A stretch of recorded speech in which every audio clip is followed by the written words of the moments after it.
ወንጌል ጥዑም ዜና ዝመለ ብዚ በሓልዮት ናይ ኤርትራ ኦርቶዶክስ ተዋህዶ ቤተ ክርስቲያን ሃገረ ስብከት ሰሜን አሜሪካ ክፍለ ትምህርቲ እናተዳለወ ዝቐርብ ሰሙናዊ ናይ ስብከት ወንጌል አገልግሎት እዩ።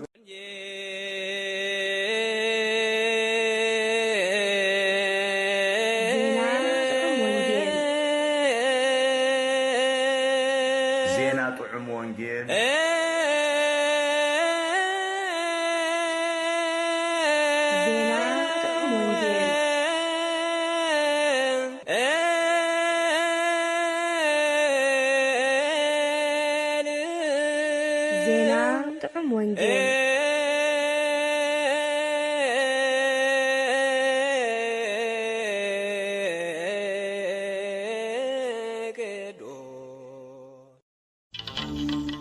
ክብሪ ዝወልድ እሙንነት ምስባክ ናይ ዘዕለት እዚ እንሆ አቶም ብለይቲ ኣብ ቤት እግዚአብሔር ትቆሙ ኩልኩም ባሮት እግዚአብሔር ንእግዚአብሔር ባርኽዎ አእዳውኩም ናብ መቅደሱ አልዕሉ ንእግዚአብሔር ከዓ ባርኽዎ። መዝሙር 134 ፍቅዲ 1 ክሳዕ 2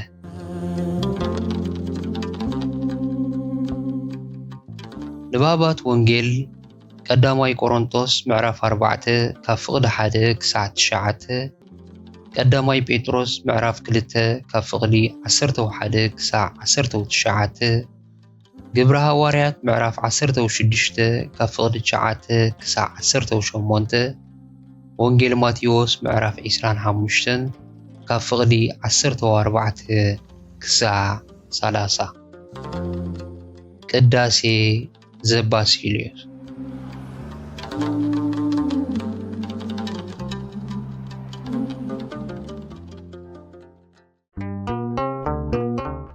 ብስም አቦን ወድን መንፈስ ቅዱስን ሓደ አምላክ እቲ ጎይትኡ ሕራይ አተሕያዋይ እሙን ባርያ ኣብ ሒደት ተኣሚንካ ኢኻሞ ኣብ ብዙሕ ክሸመካየ ናብ ሓጎስ ጎይታኻ እተው በሎ። ወንጌል ማቴዎስ ምዕራፍ 25 ፍቅዲ 21 23 እንሆ እዚ ዕለት እዚ ሻድሻይ ሰንበት ናይ ዘለናዮ ዘመነ ጾም እዩ። ብመሰረት ስርዓት ቅድስት ቤተ ክርስቲያንና ድማ ገብርሄር ማለት ሕያዋይ ባርያ ይበሃል። እዚ ዘመን እዚ ኣካልን መቐጸልታን ናይቲ ኣብ ዝሓለፈ ሰሙን ዝተማሃርናዮ ዘመነ ምጽኣት ወይ ዘመነ ደብረ ዘይት እዩ። ኣብዚ ዘሕለፍናዮ ንኡስ ዘመን ብዛዕባ ምልክታት ምጽኣት ጎይታና ኢና ተማሂርና። ኣብዚ ናይ ሕጂ ናይ ገብርሄር ንኡስ ዘመን ድማ ብዛዕባ እቲ ምጽኣት ምስ ኮነ ዝህልው መስርሕ ፍርዲ ንመሃረሉን ነስተንትነሉን ንኡስ ዘመን እዩ። ነዚ ዕለት እዚ ብቅዱስ ያሬድ ዝተዳለወ መዝሙር ድማ መኑ ውእቱ ገብርሄር ዘርእስቱ ኮይኑ ነቲ ናይ ማቴዎስ ምዕራፍ 25 ካብ ፍቅዲ 14 ክሳዕ 30 ናይ ቅዱስ ወንጌል ንባብና መሰረት ገይሩ ዝተደርሰ መዝሙር እዩ። ትርጉሙ ድማ ከም ዝስዕብ እዩ። እቲ ሰናይ እናገበረ ከሎ ጎይቱ ዝረኽቦ እሞ ኣብ ልዕሊ ኩሉ ገንዘቡ ዝሾሞ ሕያዋይ ባርያ መን ኮን እዩ? ደጊሙ እውን እግዚአብሔር ኣታ ሕያዋይን እሙንን ባርያ ብሒደት እሙን ስለ ዝኾንካ ኣብ ብዙሕ ክሸመካየ ናብ ሓጎስ ጎይታኻ እውን እተው ይብሎ። ንህዝብኻ ብሰላም ተበጀኻ ንዕረፍቲ ሰንበት ሰራዕካ ከማኻ መሓሪ መን እዩ እሞ? ጎይታና ነታ ንዝኸሩ ስሙ ዝኸለላ መዓልቲ ሰንበተይ ብምባል ካብ ኩሉ ኣኽብራ። ኦ ባሮት እግዚአብሔር ናብ ቤተይ ኣትይኹም ሕደሩ ዝብል እዩ። እዚ ናይ ቅዱስ ወንጌል ንባብናን መዝሙርናን እግዚአብሔር ነቶም ኣብ ዘመን ህይወቶም በቲ ዝሃቦም ጸጋ ብሕያውነትን እሙንነትን ዘገልገልዎ ቅዱሳን ባሮቱ ከመይ ዝበለ ዓብይን ክብሩን ዓስቢ ከም ዝህቦም ዘረጋግጸልና እዩ። እዚ ሕያዋይን እሙንን ባርያ ዝብል ቃል ሓይሊ መልእኽቱ ናብ ኣገልገልቲ ቤተ ክርስቲያን ከም ዝዛዙ ከቶ ዘይከኣል እዩ። ምኽንያቱ እቶም ንእግዚኣብሔርን ንቤተ ክርስቲያንን ከገልግሉ ዝተመደቡ ሰባት ሰብ ድርብ ሓላፍነት እዮም። ብዛዕባ ውልቃዊ ህይወቶምን ብዛዕባ እቲ ብሕድሪ ዝተዋህቦም ዕዮን ህዝብን ተሓታትነት ዘለዎ ሓላፍነት ኣለዎም። ፈጺሙ ክዝንጋዕ ዘይግብኦ ሓቂ ግን ኩሉ ምእመን እውን ናይ እግዚአብሔር ኣገልጋሊ እዩ። ንኣምላኽ ዘገልግሎ ድማ ኣብቲ ማሕበራዊ ናብሩን ህይወቱን እዩ። ቅድስቲ ቤተ ክርስቲያንና ንኩሉ ምእመን ኣድማሳዊ ክህነት ከም ዝተዋህበ ብምስጢረ ክህነት እተስተምረሉ ምኽንያት ካንሱ እዩ። በበቲ ዝተዋህበና ጸጋን ሓላፍነትን ንእግዚአብሔር ሕያወትን እሙናትን ኮይና ክንነገልግል ድማ ትጽቢት ይግበረልና። ኣቦ ብኣቦነቱ ኣደውን ብኣደነታ ኣብታ ቤቶም ንእግዚአብሔር ናይ ምግልጋል ሓላፍነት ኣለዎም። ኣብቲ ዘለዎም ኩሉ ማሕበራዊ ዝምድናታት እውን ንእግዚአብሔር ዘገልግሉሉ መክሊት ጸጋ ተዋሂቦም እዩ። ኩላቶም ውሉድ እውን ከከም ዕድሜኦም ነናቶም ሓላፍነት ኣለዎም። ንገሌና 5 ንገሌና 2 ንገሌና እውን ሓንቲ ከከም ዓቕምና ተዋሂብና ኣሎ። በበቲ ዝተዋህበና መጠን ጸጋ ድማ እሙናት ናይ ምዃን ትእዛዝን ግዴታን ኣሎና። እቲ ኣብ ናብርኡ ኾነ ኣብ ኣገልግሎቱ በታ ዝተዋህበቶ ጸጋ ነቲ ወሃቢዩ ኣምላኽ ዘየገልግል ሰብ ኣብ ገዛ ርእሱን ኣብ ኣምላኹን ዝጨከነ ሕሱም ሰብ እዩ። በኣንጻሩ እቲ እሙን ኮይኑ በታ ዝተዋህበቶ ጸጋ ብብቕዓት ዘገልገለ ድማ ንኣምላኽ ኮነ ንገዛ ርእሱ ሕያዋይ ሰብ እዩ። ኣገልጋሊ ቤተ ክርስቲያን ኮነ ተራ ምእመን መዓልቲ መጸ ኣብዛ ምድራዊት ናይ ውልቀይ ህይወት ብሓቅዶ ንኣምላኽ ብእሙንነት ኣገልግሎን ሕያውነተይ እገልጸሉና ኣለኹ ኢሉ ክሓትትን ክምርምርን ይግብኦ። እቶም ኣገልገልቲ ዝኾንና እውን ብዛዕባ ኣገልግሎትና መዓልቲ መጸ ነዚ ሕቶ እዚ ንርእስና ክንሓትትን ውዱእ መልሲ ክንረክብን ይግባአና። ምኽንያቱ ሕያውነትን እሙንነትን ተሰኪምና ሕሰምን ጥልመትን ምምራጽና ጽቡቕ ኣይፈድየናን እዩ። ናይ ዝዕለት እዚ ኣርእስትናን ትምህርትናን ካብቲ ናይ ወንጌል ማቴዎስ ምዕራፍ 25 ካብ ፍቕዲ 14 ክሳብ 30 ንባብና ዝተወስደ እዩ። እሙናት ናይ ምዃን ሓላፍነትና እንታይ እዩ መሰረቱ? እሙን ምዃን ክብሪ ዝወልደሉ ምኽንያት ከእንታይ እዩ? እሙንነት ኣዝዩ ልዑልን ክቡርን ባህሪ እዩ። ምኽንያቱ እሙንነት ባህሪ ናይ መለኮት እዩ። ፍጹም ዝኾነ ኣበር ዘይርከቦ እሙንነት ኣብ ኣምላኽ ጥራሕ እዩ ዝርከብ። እግዚአብሔር ብዛዕባ እሙንነቱ ንዝኾነ ይኹን ኣካል ተሓታትነት የብሉን። እግዚአብሔር ብዛዕባ ገዛእ ባህሪዩን ገዛእ ርእሱን እሙን እዩ። እግዚአብሔር እሙን እንተዘይከውን ኣምላኽ ኣይምኾነን፣ ኣምላኽ ክስመ እውን ኣይምበቕዐን ነይሩ። ምኽንያቱ ንኣምላኽነት ካብ ዝገልጹ ባህርያት ሓደ ናይ እሙንነት ባህሪ እዩ። ህላዊ ኩሉ ሰብን ኩሉ ካልእ ፍጥረትን ካብ ዘውሕስ ባህርያቱ ሓደ እሙንነት እዩ። ንነፍሲ ወከፍ ባህሪዩ ብእሙንነት እንተዘየጽንዖ ህላዊ ሰብ ካብ ገጽ ምድሪ መብቅዐ ነይሩ።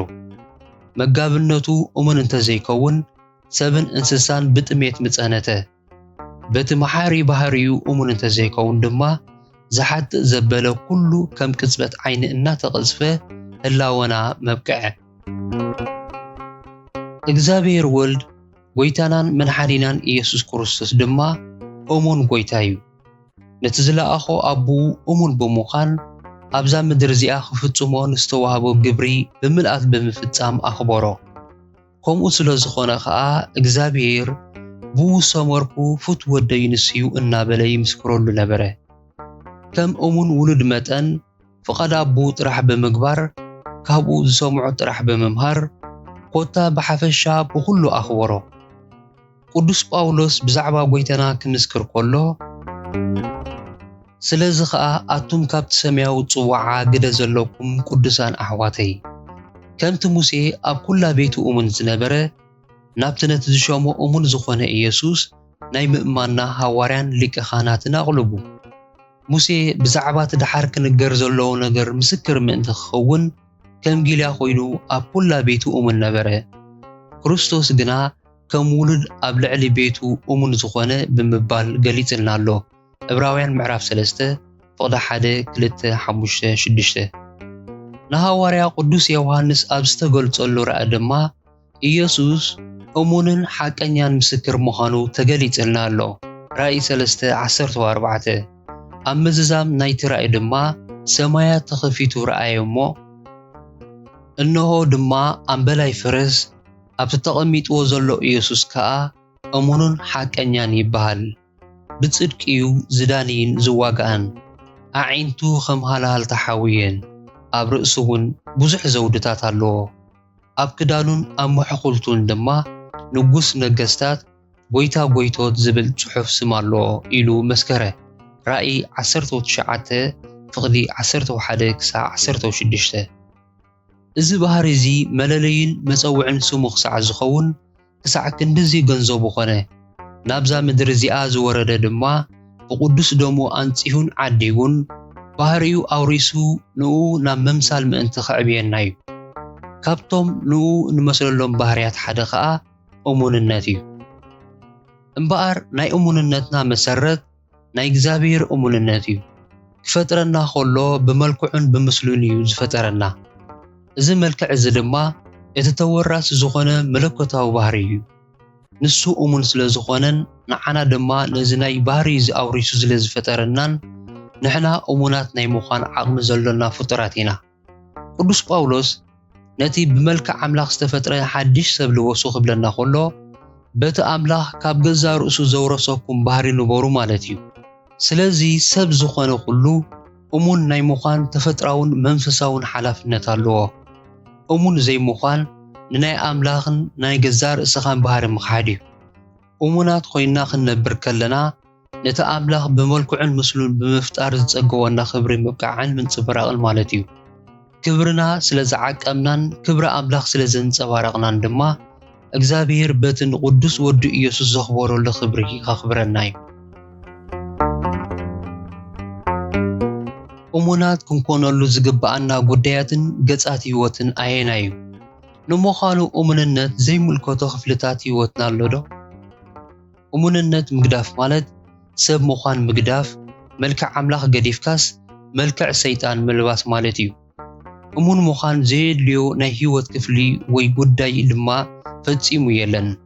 ብዛዕባ ስጋውን መንፈሳውን፣ ብዛዕባ ዓብይን ንእሽቶይን፣ ብዛዕባ ሕሉፉን መጻእን ኮታ ብዛዕባ ኩሉ ነገር ምስ ኩሉ ኣካል ኣብ ኩሉ ቦታ ኩሉ ሳዕ እሙናት ናይ ምዃን ተፈጥራውን መንፈሳውን ግዴታ ኣሎና። መመሪፅካ ብዛዕባ ገሊኡ እሙን ብዛዕባ ገሊኡኻ ዘይእሙን ምዃን ካብቲ ጠቕሊልካ ብኩሉ ነገር ዘይእሙን ምዃን ብዕጽፍታት ዝገደደ እዩ። እግዚአብሔር ልዕሊ ኩሉ ዝጽየፎ ነገር እንተልዩ ናይ ክልተ ወገን ምሕንካስ ሕውስዋስን ሓዲግ ምዃን እዩ። ንመራሒ ቤተ ክርስቲያን ለዶቅያ ዝተዋህበ ንግብርኻ ኩሉ እፈልጠ ኣይዝሑል ኣይምውቕ ኢኻ ብኻ ዝሑል ወይ ምውቕ ምኾንካ ስለዚ ኣይምውቕ ኣይዝሑል ልብጥ ዝበለ ስለ ዝኾንካ ካብ ኣፈይ ጡፍ ክብለካ እየ ሃብታምን ፈሳስን እየ ሓንቲ እኳ ዝጎድለን ነገር የብለይ ብምባልካ ሕሱሩን ዘደንግፅን ድኻን ዕውሩን ዕሩቑን ምዃንካ ኣይትፈልጥን ኢኻ ዝብል ቃል ጎይታናን ከምዚ ዝበለ ሓድግ ህይወት ፈጺሙ ክዕጎሱ ከምዘይክእል ዘመልክተልና እዩ። ራእይ ምዕራፍ 3:15-17 ካልኣይ ትርጉም። በዚ ጥራሕ ድማ ኣይተደረተን ሕልፍ ኢሉ ኣብ ራእይ 22:11-14 ዝገለጾ እቲ ገፋዒ ኣዝዩ ይግፋዕ፣ እቲ ርኹስ ኣዝዩ ይርከስ፣ እቲ ጻድቕ ኣዝዩ ጽድቂ ይግበር፣ እቲ ቅዱስ እውን ኣዝዩ ይቀደስ። እነሆ ቀልጢፈ መጽእ ኣለኹ ንነፍሲ ወከፍ ሰብ ከከም ግብሩ ክፈድዮ ኸኣየ ዓስበይ ምሳዩ ኣብታ ኦም ህይወት መሰል ምእንቲ ክረኽቡ ናብታ ከተማውን ብደጌታት ምእንቲ ከኣትውስ እቶም ክዳውንቶም ማለት ካብ ሓጢኣት ዝሓፀቡ ቡፃን እዮም ዝብል ቃል ምርጫ ኣምላኽ እንታይ ምዃኑ ብንጹር ኣግሂድልና ኣሎ። ስለዚ ብዛዕባ እሙንነት እንተንዛረብ እውን እቲ እሙን ኣዝዩ እሙን ይኹን እቲ ዘይእሙን ጠላሚ ድማ ኣዝዩ ጥለም በለ ማለት እዩ። ወካሊ ባህርያት ተጠቒሙ ስለ ዝገለጾ ይምበር ብዛዕባ ነፍሲ ወከፍ ሰናይን እኩይን ባህሪ እውን ሓደ ዓይነት መግለፂ እዩ ዝህብ።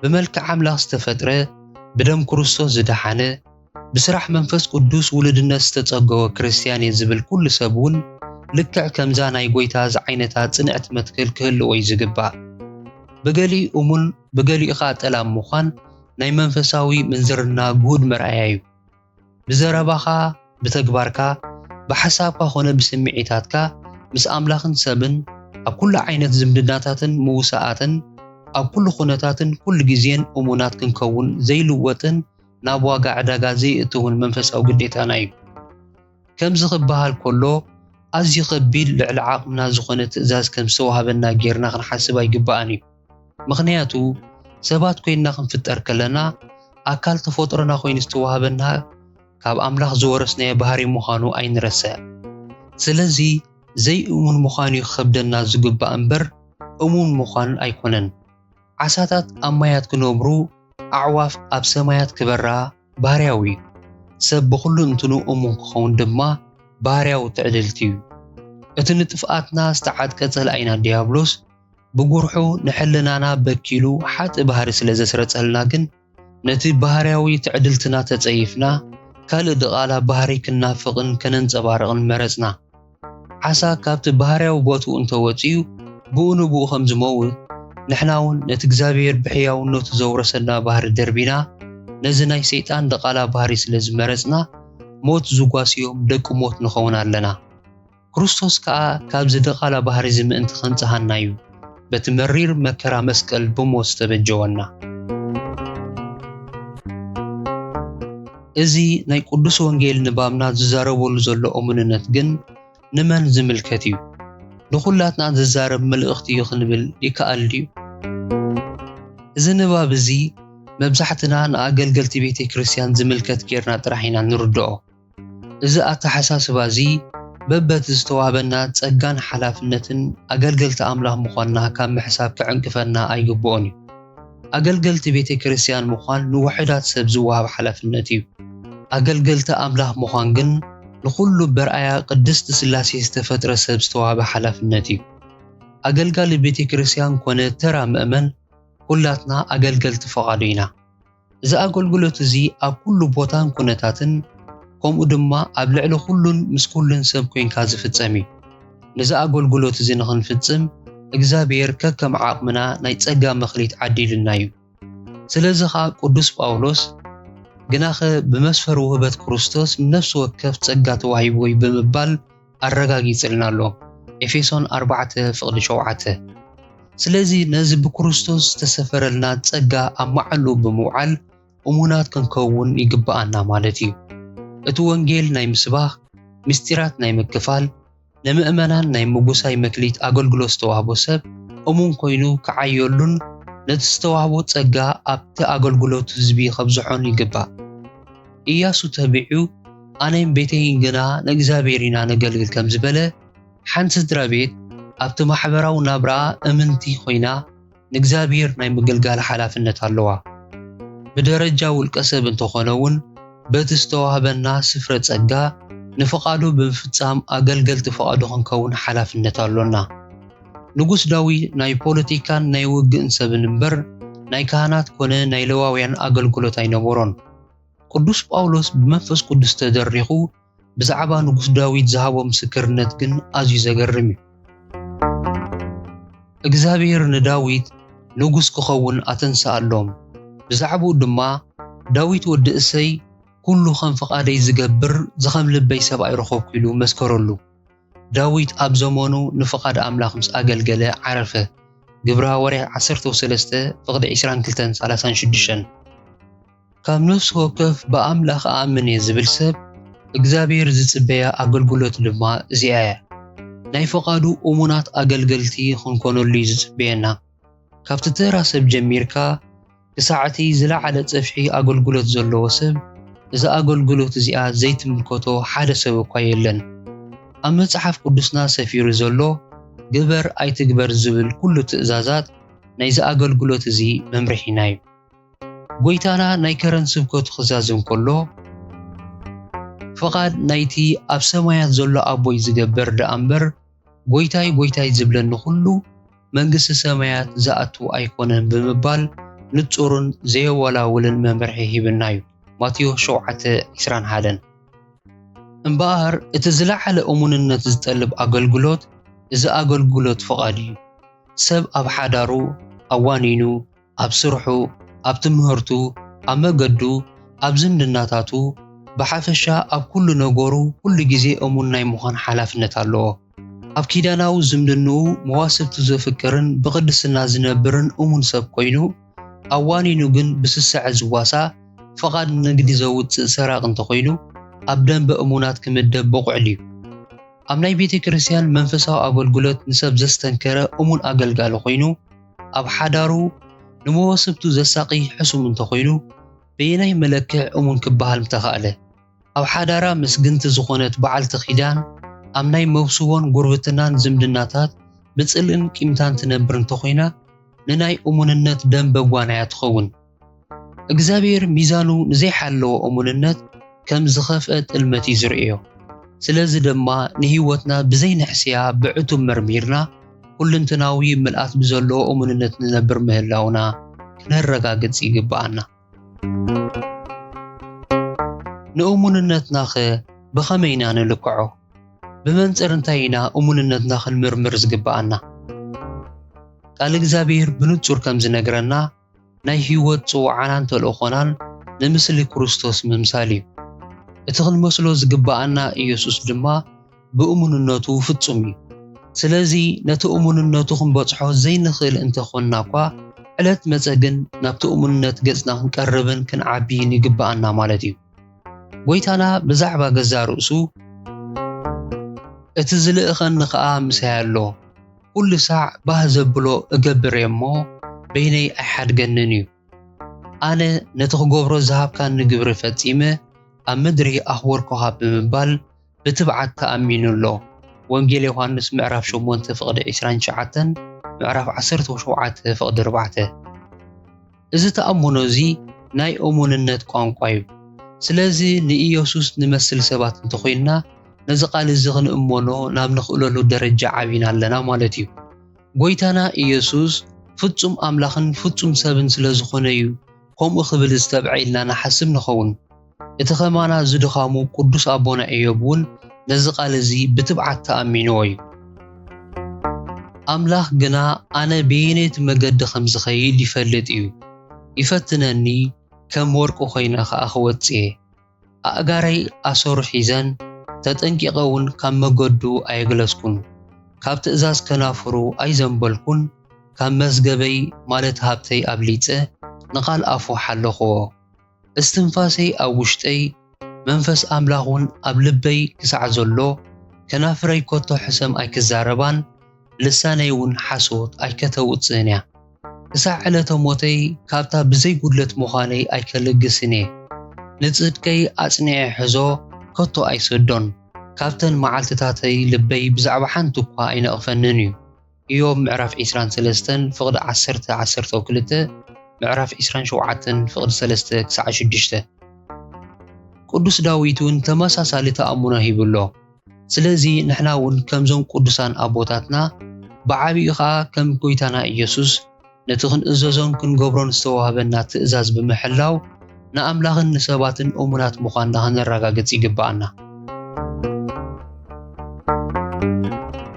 ረብሓን ዓስብን እሙንነትና ግን እንታይ እዩ ናይ ዝዕለት እዚ ናይ ቅዱስ ወንጌል ንባብና እቶም ኣብ ሒደት እሙናት ኮይኖም ዝተረኽቡ ባሮት ናብ ዝዓበየ ሓላፍነት ብምሻም ከም ዘኽብሮም ገሊጽልና ኣሎ እሙናት ሰባት እቲ እሙን ኢየሱስ ዝረኸቦ ክብሪ ክረኽቡ እዮም ጎይታና ነቲ ብኣቡ ዝተዋህቦ ግብሪ ፈጺሙ ከም ዘኽበሮም ዝተኣመነ ኣስዒቡ ዎ ኣቦይ ሕጂ ድማ በቲ ዓለም ከይተፈጥረት ኣባኻ ዝነበረኒ ክብሪ ኣባኻ ኣኽብረኒ በለ ወንጌል ዮሐንስ ምዕራፍ 17:5 ነቶም ብእሙንነት ዘኽበርዎ ካብ ቅድሚ ምስራት ዓለም ጀሚሩ ዘዳለወሎም ዕዙዝ ክብሪ ኣሎ ነቶም እሙናት ሰባት ሕያዋይ ኣስተውዓሊ ብፁዕ ዝብል መንፈሳዊ ቅጽላት ብምሃቡን የኽብሮም እዩ ነቲ እሙን ዮሴፍ ኣብ ዘይሃገሩ ካብ እሱር ብኸመይ ናብ ደረጃ ቀዳማይ ሚኒስተር ከም ዘኽበሮ ተነጊርና እዩ